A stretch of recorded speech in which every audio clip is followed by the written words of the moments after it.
അല്ലെങ്കിൽ ഇവിടെ ഒരു ചേച്ചി വന്നു. ആ ചേച്ചിയുടെ ഭർത്താവ് ഒരു ഡ്രൈവറാണ്. 8 മാസമായിട്ട് ഡ്രൈവിങ്ങിന് പോകുന്നില്ല.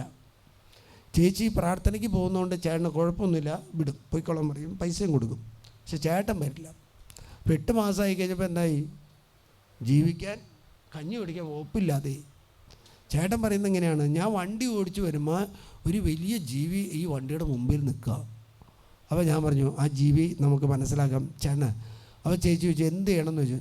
അപ്പോൾ ഞാൻ പറഞ്ഞു ഒരു കാര്യം ചെയ്യ്, 12 അപ്പസ്തോലന്മാരുടെ നാമധേയം ഓർത്തിട്ട് 12 വിശ്വാസ പ്രമാണം ചൊല്ലിയിട്ട് 12 ദിവസം കഴിയുമ്പോൾ വിളിക്കാൻ പറഞ്ഞു.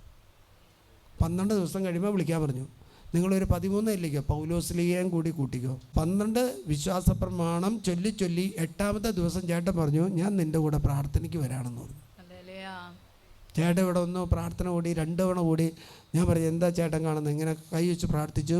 ആ ചേട്ടൻ പിന്നെ പോയി ഡ്രൈവിങ് ജോലി ചെയ്തിട്ടുണ്ട്. ഇതേവരെ ആ വണ്ടിയുടെ മുമ്പിൽ ഒരു പ്രത്യേക ജീവി വന്ന് നിന്നിട്ടില്ല.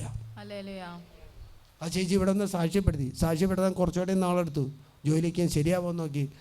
ആ ചേച്ചി ഇവിടെ നിന്ന് സാക്ഷ്യപ്പെടുത്തി എൻ്റെ ഭർത്താവിന് ജോലിക്ക് പോകാനുള്ള തടസ്സം ഈശോ മിശിഹ എടുത്തു മാറ്റി. അല്ലെങ്കിൽ അപ്പോൾ നമ്മുടെ വീട്ടിൽ തടസ്സങ്ങളുണ്ടെങ്കിൽ യേശു നാം ഉച്ചരിച്ച് പ്രാർത്ഥിച്ചാൽ മാറും.